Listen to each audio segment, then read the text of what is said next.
Assalamualaikum warahmatullahi wabarakatuh. Kaifa halukum ayuhat tullab wa talibat Shafif Thamin Madrasah Thanawiyah Manaratul Islam. Apa kabar kalian? Kembali lagi pada pelajaran Aswaja Ahlus Sunnah wal Jamaah, yang mana pada pertemuan sebelumnya kita sudah membahas bagaimana cara mempertahankan ajaran-ajaran Ahlus Sunnah wal Jamaah. Nah, pada kesempatan hari ini yang akan kita pelajari adalah tentang ajaran-ajaran Ahlus Sunnah wal Jamaah, tapi lebih spesifik tentang akidah. Kalau di pelajaran, kalau tidak salah 2 pertemuan sebelum ini, sudah ada tentang ajaran-ajaran Ahlus Sunnah wal Jamaah secara umum, secara global. Kalau yang akan kita pelajari sekarang adalah ajaran Ahlus Sunnah wal Jamaah tentang akidah. Sebagaimana yang dikemukakan oleh Imam Abu Hasan al-Asy'ari dan Abu Mansur al-Maturidi. Kita tahu bahwasanya Ahlus Sunnah wal Jamaah dalam bidang akidah ini mengikuti 2 imam, yaitu Imam Abu Hasan al-Asy'ari dan Imam Abu Mansur al-Maturidi. Ini sudah sama-sama kalian ketahui. Secara garis besar dapat dikemukakan sebagai berikut. Jadi ajaran Aswaja tentang akidah yang diajarkan atau dikemukakan oleh Imam Abu Hasan al-Asy'ari dan Abu Mansur al-Maturidi secara garis besar adalah sebagai berikut. Yang pertama adalah tentang Allah. Tentang Allah, bahwa Allah bersifat dengan segala sifat jamal, artinya keindahan. Allah itu yang indah-indah itu adalah sifat Allah. Allah itu bagus, Allah itu indah, Allah itu semuanya itu sifat Allah. Dan sifat jalal, keagungan, segala sifat yang jalal, yang agung itu adalah sifatnya Allah. Dan sifat kamal, kesempurnaan. Jadi 3 sifat ini semua itu adalah sifat-sifatnya Allah. Yang kedua, sifat-sifat Allah yang wajib diketahui oleh hambanya meliputi 20 sifat wajib. Sudah kalian ketahui semua, wujud, qidam, baqa sampai terakhir. Dan juga 20 sifat mustahil, yang mana 20 sifat mustahil ini kebalikan atau lawan kata daripada 20 sifat wajib bagi Allah. Dan 1 sifat jaiz. Sifat jaiz apa artinya? Sifat jaiz sifat yang boleh saja Allah miliki dan boleh saja Allah tidak miliki. Kalau wajib itu harus Allah miliki. Kalau mustahil itu tidak mungkin Allah miliki. Kalau jaiz boleh Allah miliki dan boleh tidak Allah miliki. Ini sudah sama-sama kalian pelajari di pelajaran akidah. Kemudian Allah mempunyai 99 asma, atau yang disebut dengan apa? Disebut dengan Asmaul Husna. Itu tentang Allah. Yang kedua tentang malaikat. Bahwa malaikat Allah adalah makhluk Allah yang dititahkan dari cahaya atau nur.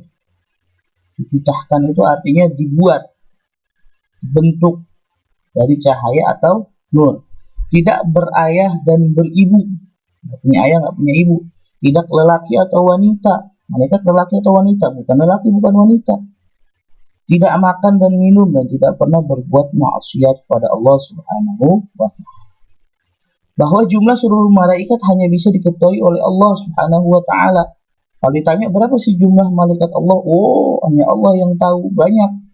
Tapi 10 malaikat yang wajib diketahui, baik asma maupun tugasnya masing-masing. Ada 10 malaikat yang wajib kita ketahui, yaitu malaikat Jibril, Israil, Israfil, sampai Ridwan dan Malik, malaikat penjaga surga dan malaikat penjaga neraka. Itu wajib kita ketahui itu. Tapi kalau malaikat-malaikat Allah secara keseluruhan itu banyak. Hanya Allah yang mengetahui jumlahnya. Kemudian tentang kitab-kitab Allah. Bahwa kitab suci ada 4. Kita tahu yang pertama Zabur diturunkan kepada Nabi Daud alaihissalam. Kemudian Taurat diturunkan kepada Nabi Musa alaihissalam. Kitab Injil diturunkan kepada Nabi Isa alaihissalam. Dan yang keempat, kitab Al-Quran yang diturunkan kepada Nabi kita, Nabi Muhammad sallallahu alaihi wasallam. Kemudian bahwa Al-Quran adalah kalamullah, atau firman Allah yang dihukumi qadim atau kekal. Kalamullah atau di sini mungkin ada kesalahan. Qadim ini artinya bukan kekal. Jadi qadim ini artinya adalah yang bersifat lama. Maksudnya lama itu tidak ada yang mengawali. Kalau kekal baqa. Nah, ini ada kesalahan di sini. Artinya kalamullah itu firman Allah, Al-Quran itu sudah ada sebelum adanya sesuatu, tidak diawali dengan sesuatu. Itu disebut dengan kalamullah, firman Allah. Bukan hadis. Kalau hadis ini baru ada dan ada yang mengadakan bahwa kalamullah itu bersifat qadim. Yang kedua, bahwa Al-Quran adalah kitabullah yang paling akhir, paling mulia, paling sempurna. Tidak ada lagi kitab Allah setelah Al-Quran. Kemudian tentang Rasul Allah. Umat Islam, terutama kaum Ahlus Sunnah wal Jamaah, mempercayai bahwa Rasul-Rasul yang diutus oleh Allah bertugas untuk menyampaikan kitab-kitab suci kepada manusia. Jadi Rasul-Rasul itu bertugas untuk menyampaikan kitab suci kepada manusia. Nabi-nabi dan Rasul-Rasul itu banyak jumlahnya. Sampai 124.000 jumlah Nabi dan Rasul secara keseluruhan. Tapi Nabi ada 315 Rasul. Nabi 124.000 dan Rasul ada 315.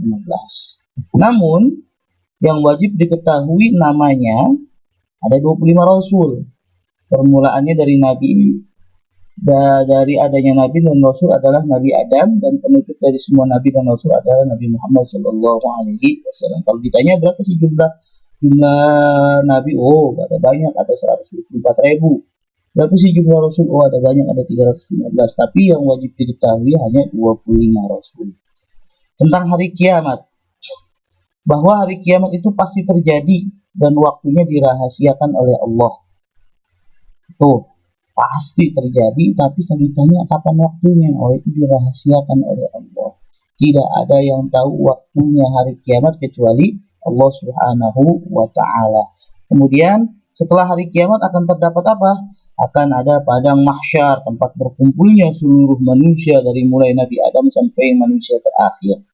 Mizan dan hisabul amal, yang artinya timbangan dan perhitungan amal. Satu nanti kita ditimbang amal baik kita dan amal buruk kita. Syafaat, terutama dari para nabi dan rasul. Nanti setelah hari kiamat ada yang namanya syafaat. Titian siratul mustaqim, ada siratul mustaqim, jembatan, itu disebut siratul mustaqim. Surga dan neraka. Ahli surga bisa melihat zat Allah secara langsung. Insya Allah mudah-mudahan kita termasuk ahli surga yang mendapatkan kenikmatan yang sangat luar biasa, yaitu melihat zat Allah secara langsung. Tentang takdir, segala kejadian berlaku menurut takdir Allah. Namun manusia diberi kesempatan untuk berikhtiar. Ini sudah kalian pelajari. Kemudian sesuai dengan rupa ikhtiar yang dilakukan inilah manusia mendapat balasan dari Allah. Takdir memang Allah yang menentukan, tapi manusia diberi kesempatan untuk berikhtiar.